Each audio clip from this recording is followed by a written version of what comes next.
Hola nuevamente, este es el canal Cines de Arte de Autores. Esta vez nos corresponde la entrega número 8 del libro ¿Qué es el cine?, de André Bazin, y hoy nos iremos con el texto A favor de un cine impuro. En este texto Bazin nos va a mencionar aquel cine que hace adaptaciones literarias, ya sea de novelas o de obras teatrales, a la gran pantalla, pero no se va a detener tanto en los juicios de valor o en los criterios para definir la calidad de estas obras adaptadas. Va a referirse como modelo a la experiencia de Robert Bresson con El diario de un cura rural, que es una película basada en la obra homónima de Bernanos, el escritor, y con el cual Bazin va a seguir en un capítulo posterior dedicado solamente a Bresson y a esta experiencia en esa película. Y también nos va a hacer algunas preguntas acerca de las adaptaciones en general.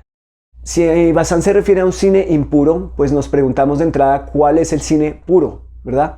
Entonces, no lo menciona directamente en el libro, no menciona nombres porque pareciera que ese artículo es una respuesta a otros críticos de cine que se han referido a un cine puro. Uno podría intuir eso, ¿verdad? Como es una respuesta beligerante de Bazin. Y ahí su título, a favor de un cine impuro, o sea, en defensa de aquel cine que adapta. Sería entonces el cine puro, el cine que no adapta, el cine que solamente hace historias originales, o en el caso más extremo, un cine que no tanto cuenta historias, sino que se dedica al movimiento, a la acción, a la composición, al ritmo visual. También podríamos intuir que Bazin se refiere con el cine puro a aquel cine hecho por las vanguardias de las otras artes, en las cuales se habla de situaciones, pero que están en el contexto del surrealismo o del dada, quizás en los cuales pues no habría un interés por contar historias o por definir personajes o dramaturgia, sino por llevar las experiencias dada o las experiencias del surrealismo a la pantalla. El hecho de que se mencione la figura de Robert Bresson con su adaptación del diario de un cura rural de Bernanos dice muchas cosas acerca de la concepción tanto de Bresson como la de Bazin, y vamos a encontrar puntos en común en donde ambos estarán de acuerdo, si no ahora, en un futuro próximo. Por ejemplo, acerca de la idea de un teatro filmado. Dice Bazin: el fotografiar el teatro ha sido siempre una tentación para el cineasta, ya que es en sí un espectáculo, pero el resultado es de todos conocido. Y con mucha razón, al menos aparentemente, la expresión teatro filmado ha llegado a ser el lugar común del oprobio crítico. Por lo menos la novela requiere un cierto margen de creación para pasar de la escritura a la imagen. El teatro, por el contrario, es un falso amigo. Sus ilusorias semejanzas con el cine llevan a este a una vía muerta, lo atraen a la pendiente de todas las facilidades. ¿A cuáles facilidades se refiere con esta frase? Bueno, quizás a que filmar el teatro estaría diciendo que sería filmar lo que ya está dado, ¿cierto? Una serie de personajes en situaciones guiadas por los diálogos, por unas acciones concretas, en unos espacios concretos, sin que la imagen tenga la posibilidad de ir más allá, sin que haya ese aporte de la ambigüedad que ya habíamos visto en el capítulo anterior, que se lograba, entre otras, por el uso del plano secuencia en profundidad, traído de Jean Renoir, de Orson Welles, y expuesto y analizado por André Bazin, como una manera de oponerse a la interpretación unívoca que nos generaba, por decir, el montaje de atracciones, ¿verdad? Donde se nos dice qué tenemos que asociar y qué tenemos que pensar, básicamente. Entonces, frente a esto, ellos oponían el plano secuencia con profundidad de campo para hacernos ver que hay una liberación de la mirada en la cual nosotros podemos darle más interpretaciones, podemos detenernos en qué mirar, en qué dirección recorrer la pantalla, dónde detenernos o dónde comenzar. Entonces, básicamente, esa idea poco despectiva usada por Bazin y, según él, por otros críticos, simplemente va a ir en detrimento de aquel cine que adapta, pero que se supondría que adaptar es un facilismo, ¿no? Según la lectura que Bazin hace de aquellos que defienden el cine puro. Entonces, aquí Bazin va a ir en contra de esa corriente y va a ponernos a un cineasta que es Robert Bresson con un ejemplo de adaptación que sería El diario de un cura rural como una forma de adaptar que no limita al cine, que no lo hace filmar el teatro, sino que le abre otra serie de posibilidades. Pero eso tiene que ver también más con las ideas y el mundo que va a construir Bresson y su forma de filmar, más que con una idea general. No todo el mundo va a adaptar de la manera que Bresson lo hace, por eso es un caso modélico para Bazin. Recordemos cómo terminó el capítulo anterior, que es muy interesante. Recuerden que Bazin decía: el cineasta ya no es solo un competidor del pintor o del dramaturgo, sino que ha llegado a igualarse con el novelista. Dejaba esa frase misteriosa, ¿verdad? Para que nosotros pudiéramos decir o preguntarnos, bueno, ¿en qué se parece un cineasta ahora con un novelista? ¿No? ¿Cuáles son esos puntos de encuentro? Entonces, yo les decía en el capítulo anterior, al final, que este es el germen de la nueva ola francesa. Bueno, este texto, La evolución del lenguaje cinematográfico, más uno de Alexander Astric, de 1948, titulado La cámara estilo, donde también se le da al cineasta la posibilidad de comportarse como un escritor, como un novelista, que tiene todas las posibilidades creativas, narrativas, de géneros, en el cual su cámara es como una pluma, como un lápiz, como un esfero con el que puede bocetar, crear y finalizar obras que son al mismo tiempo un ensayo, una afirmación, una narración, un documental, los géneros que ustedes quieran, que caben también dentro del género literario de la novela, y hacer obras más ricas que pueden ser sobre sus propias vidas o sobre las adaptaciones de las historias de otro de la manera más fresca. No necesariamente tienen que ser de grandes obras de la literatura, puede ser la historia que alguien les contó, alguien del barrio, puede ser, como decían por ahí, la historia que vivieron el verano pasado. Y continúa Bazin. De la misma manera que la educación de un niño queda determinada por la imitación de los adultos que le rodean, la evolución del cine ha estado necesariamente influida por el ejemplo de las artes consagradas. Su historia desde el principio del siglo será por tanto la resultante de los determinismos específicos a la evolución de todo arte, así como la de las influencias ejercidas sobre él por las artes ya evolucionadas. Pero hay de todo en los inicios del cine, ustedes lo han visto, hay desde trucos de magia hasta filmar escenas de la vida cotidiana, la llegada de un tren a la estación, el desayuno del bebé. También hay quienes adaptan a Shakespeare, quienes adaptan a Alicia en el País de las Maravillas, a Pinocchio, La María de Jorge Isaacs. Unos adaptan, otros registran su vida cotidiana, otros registran lo que saben hacer, otros registran lo que quisieran dejar para la posteridad de alguna manera. Continúa Bazin.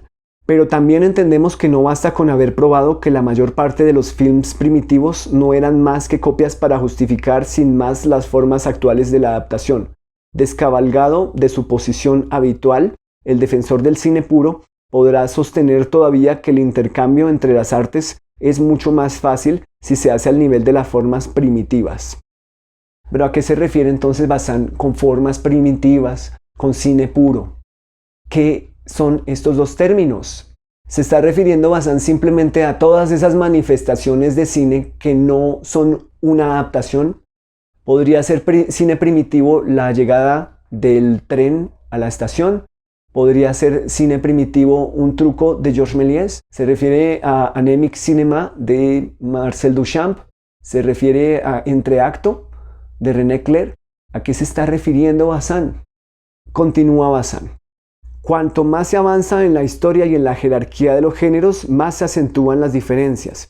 Como en la evolución animal, los extremos de las ramificaciones que proceden de un tronco común. La polivalencia original ha desarrollado sus virtualidades y éstas se hallan ya ligadas a formas demasiado sutiles y complejas para que pueda atentarse contra ellas sin comprometer toda la obra. Giotto puede pintar en alto relieve bajo la influencia directa de la escultura arquitectónica, pero Rafael y Vinci se oponen ya a Miguel Ángel para hacer de la pintura un arte radicalmente autónomo. No es seguro que esta objeción resistiera incólume una discusión detallada, ni está claro que unas formas evolucionadas no continúen influyéndose mutuamente, pero es cierto que la historia del arte evoluciona en el sentido de la autonomía y de la especificidad. El concepto de arte puro, poesía pura, pintura pura, etc., no carece de sentido. Se refiere a una realidad estética tan difícil de definir como de rechazar. En todo caso, si una cierta mezcla de artes como de géneros sigue siendo posible, no se desprende de ahí que toda mezcla sea feliz. Hay cruces fecundos y que suman las cualidades de los progenitores. Hay también híbridos seductores pero estériles, y hay finalmente uniones monstruosas que no engendran más que quimeras.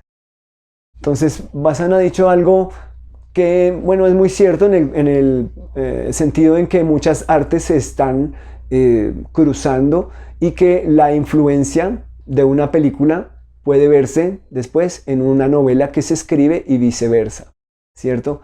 La pintura puede influirse de la música y viceversa también. Recordemos que Kandinsky llega en unos momentos a hablar de la pintura como si tuviera notas musicales, refiriéndose a las tonalidades de los colores y a las composiciones. No es tan descabellado pensar en estos cruces porque hay ideas y conceptos que son comunes a las artes. Por ejemplo, piensen ustedes en la idea de ritmo en música, la idea de ritmo en pintura. Puede que se diferencien un poco, pero al final la idea tiende hacia la misma dirección, ¿verdad? El término composición, el término componer están presentes en todas las artes, tanto al hacer una pintura como al hacer una pieza musical, como al hacer un plano en cine. Todos estamos de alguna manera componiendo, y en ese cuadro, en esa composición, vamos a tener otros valores, otros términos como el balance, ¿cierto? La armonía, ¿verdad? El equilibrio. De la misma manera podríamos decir, por ejemplo, las elipsis. ¿Quiénes son los dueños de las elipsis? ¿Quiénes inventaron las elipsis? Ocurre en literatura, ocurre en el cine, ¿cierto? El paso de un personaje de un tiempo a otro tiempo, el paso de una acción en un momento a otro momento, ¿cierto? Como por corte directo. ¿Pertenece únicamente a la literatura? ¿Pertenece únicamente al cine? ¿Quién puede proclamarse dueño de una elipsis, dueño de una metáfora, dueño del ritmo, dueño de la repetición, cuando pueden estar presentes en varios tipos de artes? Y como veíamos en el capítulo anterior, Bazán exalta a la novela como un género en el cual caben todos los demás géneros y pareciera que todo es posible. Un modelo en el cual él quisiera que también cupieran los cineastas, ¿verdad? Que también los cineastas se llegaran a igualar con los novelistas en el sentido de las libertades que se toman. Entonces aquí va a seguir Bazán haciendo esa defensa de la novela como una de las posibilidades más altas para la creación. Continúa Bazán entonces. Todo sucede como si el cine llevase un retraso de 50 años sobre la novela. Si se afirma una influencia del primero sobre la segunda, entonces hace falta suponer la referencia a una imagen virtual que solo existe ante la lupa del crítico y con relación a su particular punto de vista. Sería la influencia de un cine que no existe, del cine ideal que haría el novelista si fuera cineasta, de un arte cinematográfico que esperamos todavía. Me pregunto cómo sería el cine del novelista, ¿verdad? De aquí convergen varias ideas que hemos visto en los textos anteriores de Bazán, ¿verdad? Recuerden aquella frase del mito del cine total, ¿cierto? De que quizás el verdadero cine aún no ha sido inventado. Recuerden el capítulo primero, en el cual Bazán también se preguntaba por un posible cine antes del cine. Podría ser llamar a Cervantes un cineasta. Al hacer Don Quijote, podría ser considerar a Anton Chekhov como un cineasta también. En sus cuentos cortos, en sus novelas cortas, por la forma en que tratan las imágenes, podrían ser aquellos escritores, aquellos novelistas emblemáticos, posibles cineastas antes del cine.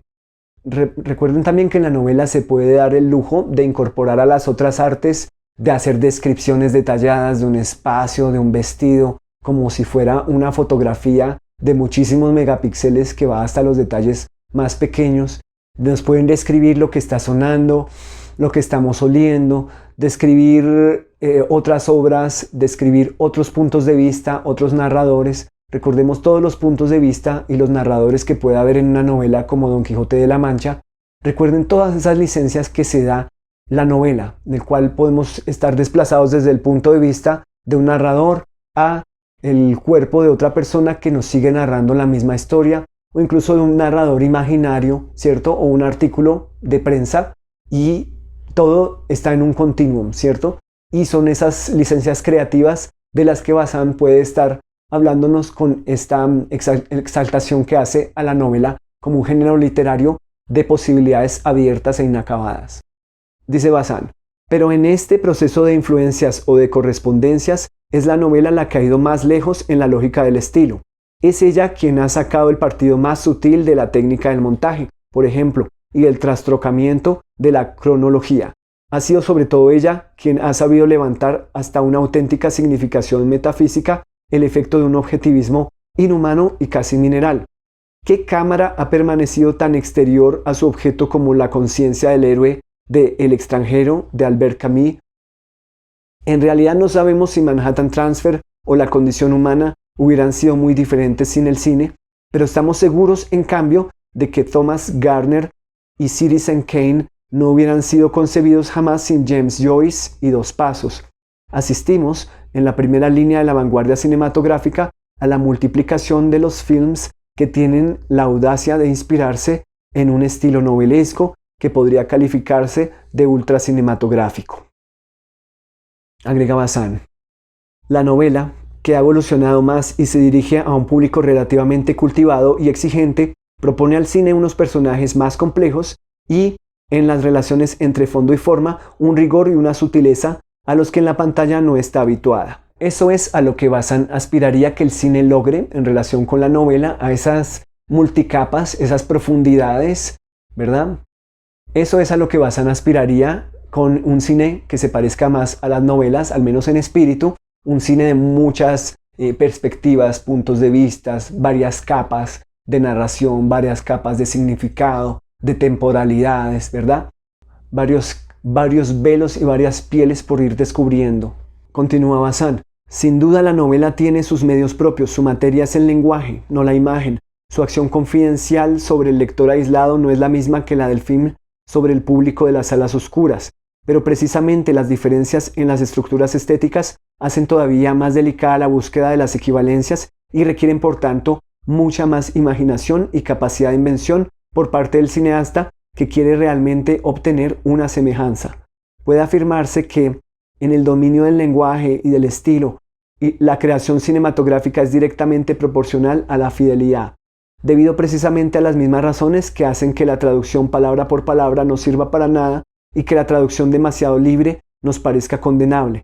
La buena adaptación cinematográfica debe llegar a restituirnos lo esencial de la letra y del espíritu. Es cosa sabida hasta qué punto una buena traducción exige una íntima posesión de la lengua y de su genio propio. Al menos esa fidelidad a las intenciones, esa fidelidad con el espíritu de una obra es lo que Bazán rescataría tanto de una traducción como de una adaptación de la letra a la pantalla. Hacia el final del texto, Bazán se va a ir acercando más y más a Robert Bresson y a su adaptación de El diario de un cura rural, y dice Bazán, la verdadera fidelidad al tono del novelista exigía por tanto una especie de inversión de la violencia del texto. La verdadera equivalencia de la hipérbole bressoniana se encuentra en la elipse y en la atenuación de la puesta en escena de Robert Bresson. Cuanto más importantes y decisivas son las cualidades literarias de la obra, tanto más la adaptación modifica el equilibrio y exige un mayor talento creador que reconstruya según un nuevo equilibrio, no idéntico pero equivalente al antiguo. Y Bazán ha dicho algo clave, es la búsqueda y la obtención de los equivalentes. Porque si algo no es traducible, si algo no es adaptable, entonces el cineasta debe buscar los equivalentes, ¿verdad? En espíritu, para tratar de, si no igualar, al menos acercarse a esa intención primaria de la obra original, ¿cierto? Lo que llamamos el espíritu de la obra. Entonces agrega Bazán, considerar la adaptación de novelas como un ejercicio para perezosos en el que el verdadero cine, el cine puro, no tendría nada que ganar, es un contrasentido crítico desmentido por todas las adaptaciones valiosas. Son precisamente los que menos se preocupan de la fidelidad en nombre de unas pretendidas exigencias en la pantalla, quienes traicionan a la vez a la literatura y al cine. En esto de las adaptaciones hay mucha tela por cortar. Tenemos, por ejemplo, los casos de Robert Bresson con sus adaptaciones de Bernanos. Tenemos también a Jean-Marie Straub y Daniel Hillier con su adaptación de Billar a las 9 de Heinrich Böll, con la película No Reconciliados, que condensa una novela extensa en 50 minutos y es un verdadero desfile de elipsis tras elipsis, ¿cierto? De cortes, de síntesis. ¿Qué pensaría Bazin también de esa película en el sentido en el que adapta tiempo y espacios de unas maneras tan sintéticas, ¿cierto? Hay una economía de recursos, economía narrativa para lograr condensar lo más esencial de la obra original. Veamos una de las paradojas de Bazin en este texto. Si el cine es hoy capaz de situarse eficazmente en el dominio novelesco o teatral, es porque ha llegado a sentirse lo bastante seguro de sí mismo y señor de sus medios como para desaparecer delante de su objeto. Es que por fin puede pretender una fidelidad que no sea ya una ilusoria fidelidad de calcomanía.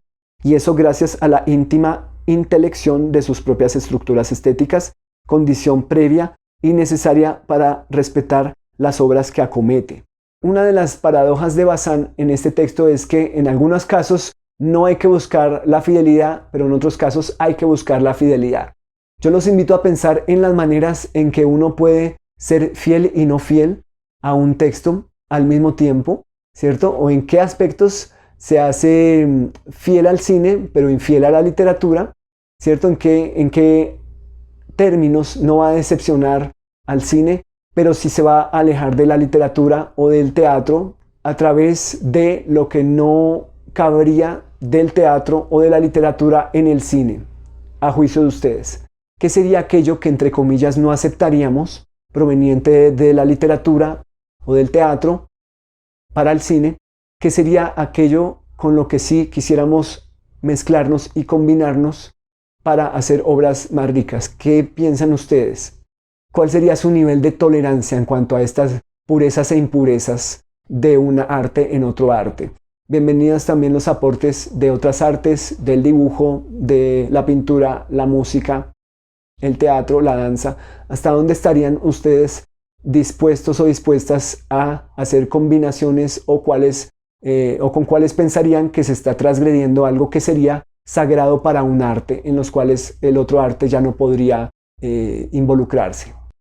Quisiera señalar en este punto algunas otras formas de adaptación que no son necesariamente de adaptaciones de novela o de relatos de ficción, sino de no ficción. Por ejemplo, volviendo a mencionar a Jean-Marie Straub y Daniel Hillier, cuando adaptaron el libro de Franco Fortini, es una especie de adaptación más quizás a través del ensayo y de las alusiones. También otro ejemplo proveniente coincidencialmente de una pareja de cineastas, Marta Rodríguez y Jorge Silva, haciendo la adaptación de un texto de no ficción de denuncia llamado Planas, las contradicciones del capitalismo, del padre Gustavo Pérez Ramírez, libro en el cual se hace una serie de denuncias de las torturas hechas a una comunidad indígena en los llanos de Colombia, que Marta Rodríguez y Jorge Silva llevan a la pantalla en una película documental llamada Planas, testimonio de un etnocidio. Dos ejemplos de adaptaciones cinematográficas de otra naturaleza. Este capítulo también nos deja ciertas reflexiones acerca del contenidismo, en donde ciertas artes hacen adaptaciones de temas o de argumentos, dejando a un lado la técnica, ¿verdad? Por ejemplo, la pintura durante mucho tiempo estuvo supeditada a temas religiosos o temas de la literatura, y la técnica quedó en otro plano, ¿verdad? Entonces, básicamente solo buscaban acercarse a los relatos a través de las imágenes.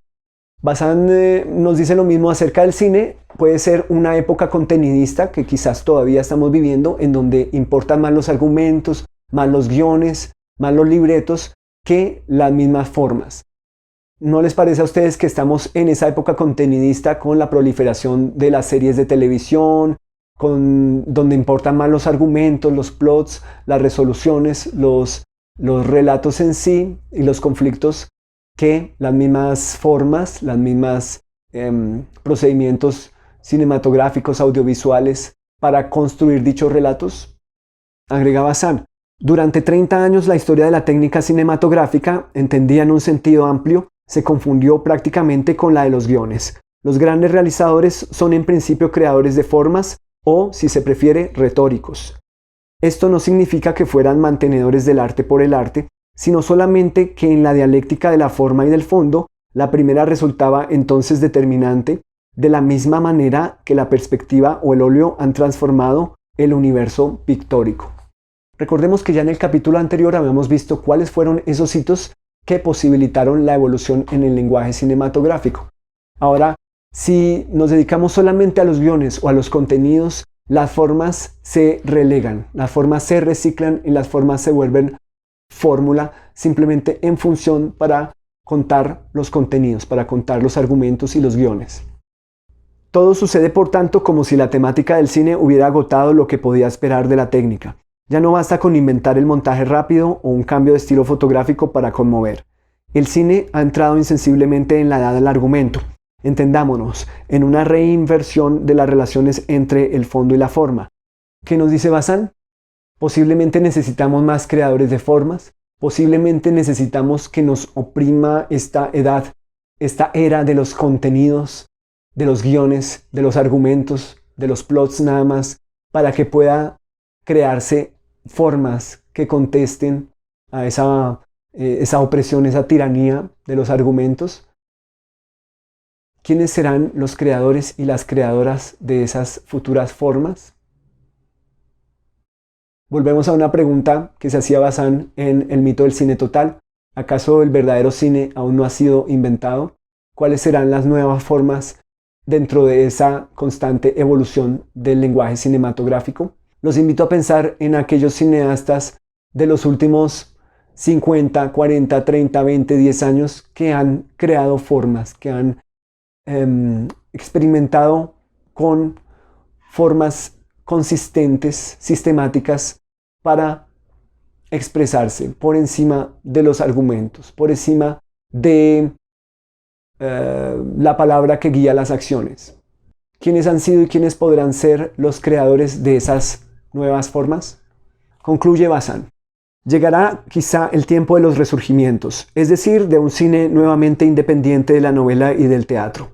Pero quizá porque las novelas estarán directamente escritas en cine, mientras espera que la dialéctica de la historia del arte le devuelva esta deseable e hipotética autonomía, el cine asimila el formidable capital de asuntos elaborados, amasados a su alrededor por las artes ribereñas a lo largo de los siglos. Se las apropia porque las necesita y porque nosotros sentimos el deseo de reencontrarlas a través suyo. En una nueva era donde parece que la creación va a estar regida por los temas, los contenidos, los argumentos, ¿cuáles serán entonces las vías de escape para encontrar las formas? Quizás la pregunta no tanto es de nombres, de quiénes van a ser esos creadores, sino cuáles son las herramientas para formar a esos creadores de formas. ¿Cómo se educa un creador, una creadora de formas audiovisuales para la siguiente evolución del lenguaje cinematográfico? Finaliza Bazán: el diario de un cura de campaña, visto por Robert Bresson, ha multiplicado por 10 los lectores de Bernanos. En realidad no hay en absoluto competencia ni sustitución, sino presencia de una nueva dimensión que las artes han perdido poco a poco desde el Renacimiento, la del público. ¿Quién podrá lamentarse? Nuevamente gracias por acompañarme hasta el final. Nos veremos en el siguiente texto, que estará dedicado a Robert Bresson y a su diario de un cura rural. Nos vemos en su canal Cines de Arte de Autores. Que tengan un feliz día.